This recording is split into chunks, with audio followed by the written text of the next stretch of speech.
Hey guys, Sebastian from Madrigal here.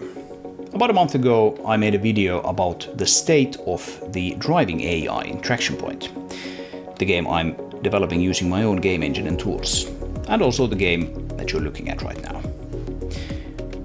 Now that video, link in the description below, got pretty popular, at least on my humble YouTube scale. And even though I've improved the system a lot and I'm basically ready to move on to other things, I figured some of you might be interested in this stuff, so I better make a follow-up video showing you the improvements that I've made since the last time.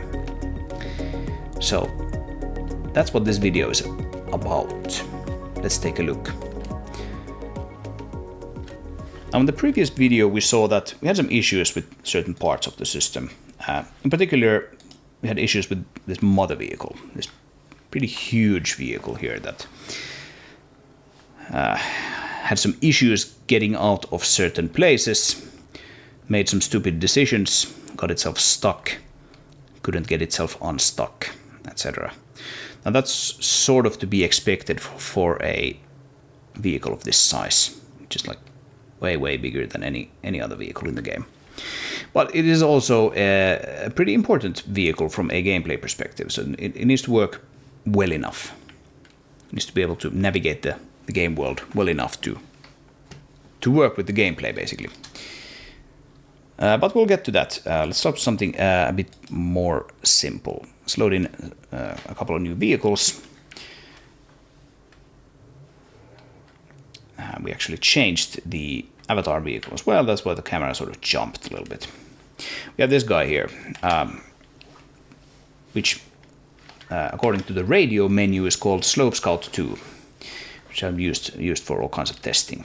You can use the radio system to order the vehicle to drive to us.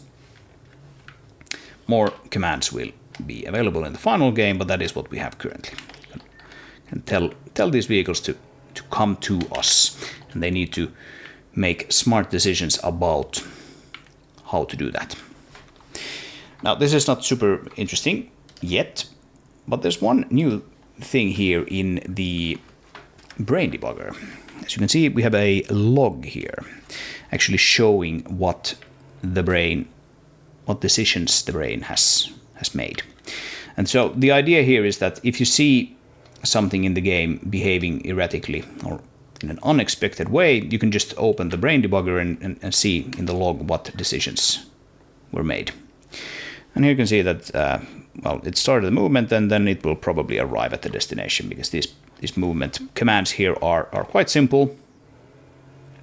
We can make it a little bit more interesting simply by having the vehicle make a reverse turn, which it typically does if you just drive behind it like this and ask it to come to you. You can see that it started the movement, then it performed a reverse turn to face a point, then the reverse turn was complete, and then it arrived at the destination. So pretty basic stuff. Then we have another thing here. What is this? One of these yellow boxes and white spheres here. You can see the whiskers are still there. We covered those in the previous video. They're essentially raycasts, trying to determine what objects are in front or in back of the vehicle. So physics collisions. But we have this new thing, which is a predicted trajectory. So essentially these are predictions 1 second into the future where the vehicle is going to be heading if it continues. And you can see that currently it doesn't do anything because the brain essentially sort of like stopped doing things. So even if this vehicle is sort of alive here, the prediction just stopped. That's why it's sort of hanging in the air there. But if we ask it to do something, again, it kind of, well, updates it. And the prediction is also done for reversing vehicles. So again, if we ask it to come here, you will see that it appears there behind the vehicle when it predicts how the vehicle is going to move. So what is that good for? Let's have a look here. Let's go to a slightly more challenging place up here on top of this cliff. Ask the guy to follow us. And The predictions work with the nav mesh as opposed to physics collisions. So what is the nav mesh? Well, we covered that in the previous video as well, but we can just quickly turn it on here to see a rendering of the nav mesh. And you can see that the areas covered by the nav mesh are essentially the drivable areas. So anything outside of the nav mesh can be sort of considered to be inaccessible. You can see that the vehicle also cuts out a piece of the nav mesh. That is to have other vehicles avoid it, not drive into it when it is stationary or almost stationary. If you drive fast enough, it just goes away, because there's really no sense in doing that for a fast-moving vehicle. Ask the guy to come here again.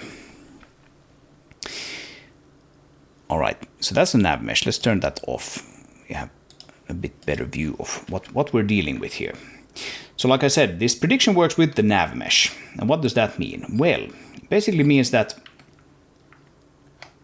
it can detect collisions, such as this rock here, because it cuts a hole into the nav mesh, but it can also detect edges, such as this cliff edge here, preventing it from doing stupid things like driving off the edge of the cliff, for example. Let's position the camera a little bit better, like so. So now if we ask the vehicle to come to us, they will either have to figure out a way to drive to you directly or make a reverse turn. But since it is standing quite near to this edge here, there's a fair possibility that it will actually reverse turn off the cliff. Let's see what it does. So I will pause the game here just to give you a better opportunity to see this. Some of these spheres turned red. That basically means that it detected that they are outside of the nav mesh, so that's a potential hazard. And we can also see here in the AI brain log that it did a reverse turn, but then we get a warning: reverse turn failed to complete. It wasn't able to do it fully because early out due to predicted hazard. So it was essentially tells us that it determined that if it continues to do the reverse turn, it's just going to reverse off this cliff here. So it didn't do that, which of course is good. That means that we can now reasonably safely, this is not a foolproof system, I'm sort of expecting this guy to do something a little silly sooner or later, but it can reasonably safely now navigate these kinds of tight spaces without driving into anything, as well as without driving off a cliff. Let's look at that one more time. So it cut the reverse turn short, because otherwise it would have just backed off the cliff. That's kind of nice. Let's try something a little more tricky. Let's have it come here and see if it can navigate out of here. Actually, let's again move the camera to sort of like an overhead view here, like so, and then come here. I think I can actually move on the other side of this rock if I'm careful. Right, so now if we ask it to move, I think it can probably just make a straight reverse turn here. But we have quite a lot of trickiness in this situation. We have this edge here. I think we even have some places on the nav mesh that are sort of cut out. Yeah, you can see that there's some places here that are sort of technically not really traversable. That's because this slope here is too steep. We also have some rocks and trees and things to get stuck on. But I'm pretty sure it can manage this one, yeah, because it can just do a straight reverse turn. Didn't hit anything. So no problem. Let's see if we make it a little more tricky. Move it ever so slightly this way. All right, that's gonna be super tricky. I don't think it's gonna be able to necessarily get out of there. We'll see. Come here. Okay, yeah, all right, yeah. You can see that it is, actually it managed, nice. Nice job. Nice job. That kind of thing would have been just complete mess previously, because it just didn't detect these kinds of edges in any way. So that was kind of nice. And now it can. But occasionally it does something, gets itself into a position that is just basically very, very difficult to get out of. So that's nice. But this is the Scout. And the Scout, as we all know, is reasonably simple to have drive around the place, at least compared to the mother vehicle. So let us load into the game, which actually gives us a mother vehicle that we can play around with. I could have just spawned in a mother vehicle, but it wouldn't have been set up with the radio system correctly. So this is the easiest way to do that. And while we're waiting for this intro sequence to end, I can show you another new thing that I came up with, something that I call an AI driving profile. I know this is a little small perhaps, but this is AI driving mother, AI driving Scout. So these are sort of hot, updatable, tweakable values. You can see vehicle nav mesh radius is 20 for the mother, it's just 3 for the Scout. Fast speed is 70 kilometers per hour for the Scout, it's 50 for the mother, which is, quite frankly, probably still too fast, but whatever. So with this profile system, I've managed to get the mother vehicle to work pretty well. Even though it's physically such a different beast. Alright, let's see how it does, shall we? Come here, mother. If you remember from the previous part, we have this one area here which is kind of tricky for the mother vehicle, to be honest. And it is the place where we got stuck in the end of the last video. So it's basically this little alcove here. Previously, if you had the mother vehicle drive into this place, there was just no way for it to get out. It didn't know what to do, because if you sort of have it drive into there, it's standing there with the backside facing outside. So it needed to basically make a U-turn, or a reverse turn in this case. And then it got stuck because the place is so tight. So what I have now is I have a little bit of markup in the level editor, where I can mark certain areas as areas where vehicles really should try to avoid making reverse turns if they can avoid it. They can still do them if they really need to. But if they can avoid it, they should avoid them. So let's see now, if we order the mother vehicle to exit there, you can see that it drives along the drive line backwards until it gets out of the area, and now it does a reverse turn. And this same thing, it works with any kind of vehicle. It might be a little more obvious if we do it the other way around, right? If we switch to the mother vehicle, hello, and then we order the Scout to drive in there, which we can do. Campaign Scout, yes, hello, move here. Oh, it can't find a target because the mother vehicle is just using up all the space, right? But we did manage to get it in there. All right.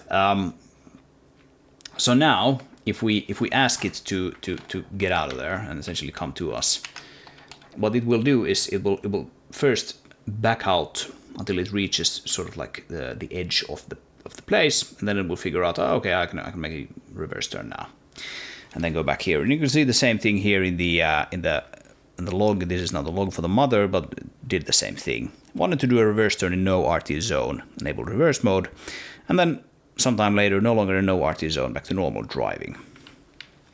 So there's a little bit of markup that you can add in the level editor just to make makes some of these things a little easier.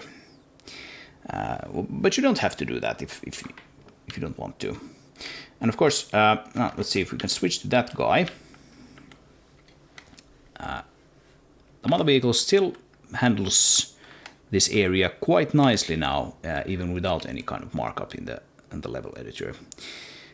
Previously, it would just like completely hopeless in this in this area where it needed to do a lot of reverse turns and things like that. It kept getting stuck on almost everything here. Let's see how it does. So here we can see that all right, it managed to get that turn done. So it arrived at the destination. That's nice. Okay, how do you do if we ask you to come here? All right, they did the reverse turn, but that's probably not enough. Yeah, so it actually stopped that one to do another one. So it generally knows pretty well how to avoid driving into things, but occasionally it still sort of gets stuck on trees and rocks, and some of these places I will just basically have to sort of like redesign a little bit, because there's like these guys have some like favorite rocks and trees that they just like to drive into and then get stuck on, and that's just because of the geometry in that particular area tend to be kind of nasty. Let's see if we can have it. Can you drive up here? Apparently it can. We'll see how it does.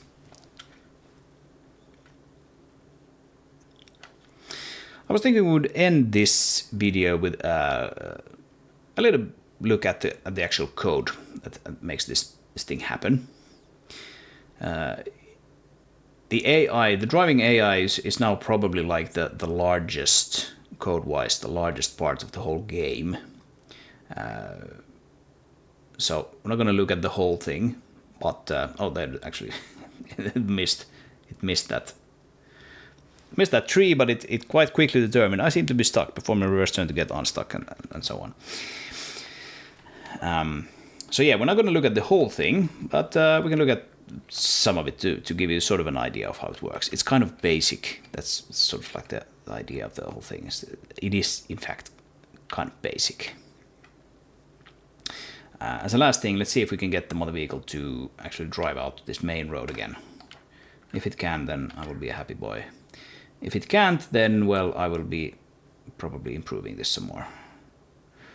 That's not good. Don't do that. Don't do that. No, stop it. Stop it. That's good. So this is sort of like an Austin Powers moment now, where it's just like going back and forth. But it got out of it. And yeah, it's of course up to the game itself to determine which one of these things are actually sort of a problem and which ones are just sort of funny, stupid. But yeah, you can basically ask this guy to follow you around now. Of course, it can't like physically fit into all places, and in that case, it will just tell you, no, I can't actually come there.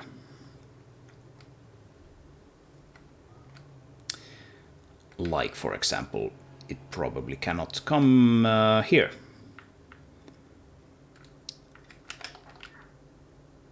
We'll say, I can't find the way there, and you actually get a debug error there as well. All right, let's have a look at the code.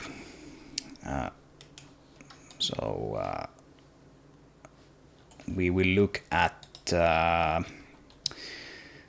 Let's do like the reverse turn logic, for example. I'm going to enable Zen mode here, and then we can make this a little larger. So the reverse turn logic is, unsurprisingly, a piece of code that handles like a reverse turn, sort of like from beginning to end. You have to sort of tell it, hey, what kind of reverse turn do you want? And then you have to keep updating the system until it does its thing. So this is ZIG code. If you're not familiar with the ZIG language, a very simple language, you should get familiar with ZIG. Anyway, we have a struct, reverse turn logic. We have an enum. What type of reverse turn are we talking about? So we have 4 here. Get unstuck. It's sort of like if the vehicle detects that it is unstuck, it does a maneuver where it starts reversing straight, and then the thing finishes when the vehicle has moved enough. There's another type of reverse turn which is used to turn around. So if you want to basically go like in the other direction, then do like almost a half circle, like 180 degrees. Position better. This is the thing where a vehicle is trying to turn, trying to just drive normally and turn, and it determines that, I will actually drive off a cliff here, or I will drive into a wall. It just stops and makes a very sort of small, or sometimes small, reverse turn. And then turn to face point is where you actually sort of know that, hey, I want the vehicle to face in this direction. Try to face that point. We have a result. It succeeded. Early out due to obstacle. So this is like a physical obstacle. Early out due to predicted hazard. This is the new one. So we predict that we will run into, something that's, we will essentially predict that we will run off the nav mesh, but that can be like an obstacle in some cases, or it can be like an edge of a cliff. And there can also be a timeout, which can be set. We have some parameters here. We can see here, for example, max reverse turn time defaults to 10 seconds. So we had some timeouts, I think, in the video, especially with the mother vehicle. Sometimes like these can take very long to do because the mother vehicle is so huge. We have a max time there. And some other parameters there. And then some members or fields for this struct. Whether or not it's active, what kind of type we're doing, and the result, blah, blah, blah. Predicted hazard detector. This is the thing that actually the reverse turn logic uses the predicted hazard detector of the vehicle to go like, I predicted a hazard behind me. I need to stop the reverse turn logic now. Vehicle input data, this is essentially sort of like the output, because what we are doing here is we are actually controlling the braking, acceleration, or reversing, which is a kind of acceleration, and then the steering. And we do that using a speed controller. Then essentially like direction right. So when you do a reverse turn, you need to either do it to the right or to the left. So there's just a Boolean value there.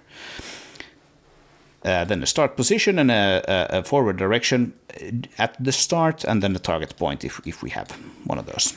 And then we also keep track of how long we've been reverse turning. And then you kick off one of these things by just calling one of these functions. So we have 4 of them, just like we have types. We have get unstuck, turn around, position better, or turn to face point. And you basically just tell it, that's just the self pointer, but you tell it like, okay, we're going to the right or not. The current transform, that's the matrix. Whether or not reverse mode is enabled, this is only used actually in get unstuck. So if we are actually sort of reversing along the drive line, we need to tell the system that, because in that case it will do sort of like an inverted reverse turn, as this comment here specifies. Well, we're doing like a reverse, but we are already reversing, so we're actually driving forward during the turn, so it gets a little tricky. It tracks whether or not we have a start position, or it keeps track of the start position and the forward direction. We need those for all kinds of turns, and we set it to active. And then we set the speed controller. This is the thing that basically like tracks the current speed and increases or decreases the acceleration. And of course here, if we are in reverse mode, then we, like I said, we need to go forward. So this is positive, otherwise it's negative, meaning we go backwards. And we start with no steering. And these other guys, they do basically the same thing. They just set these values slightly differently.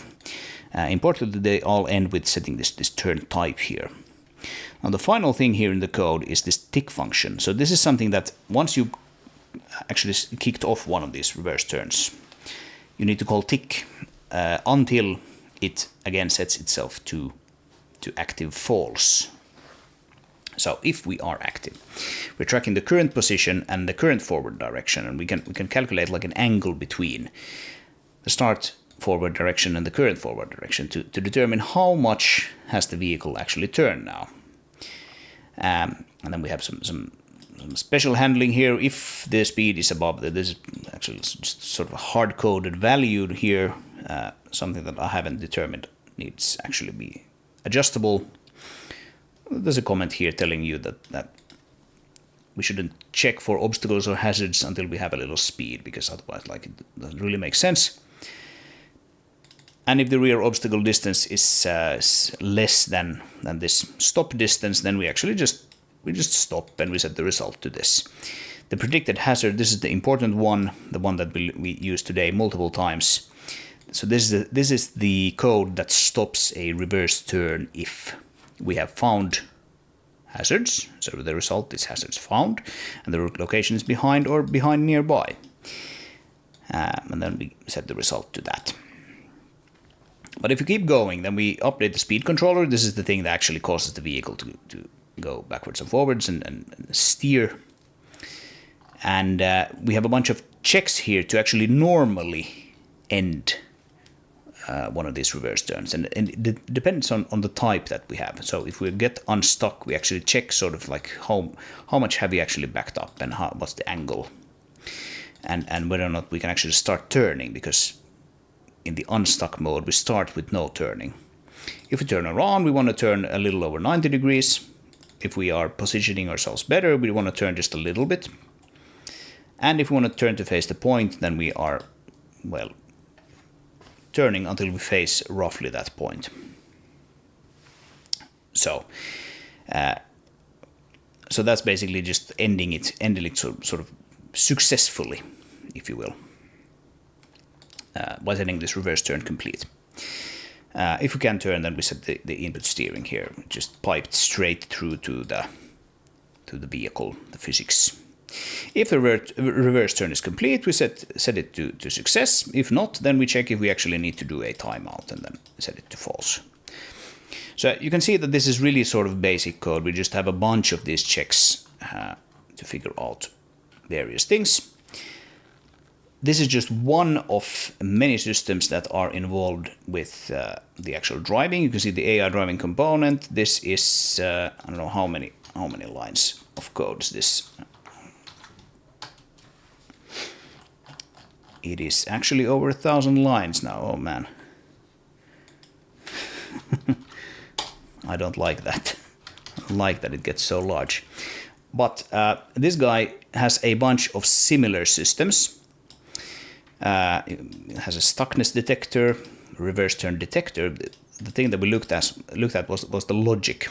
The reverse turn detector is another thing that determines if we should actually start one of those reverse turns.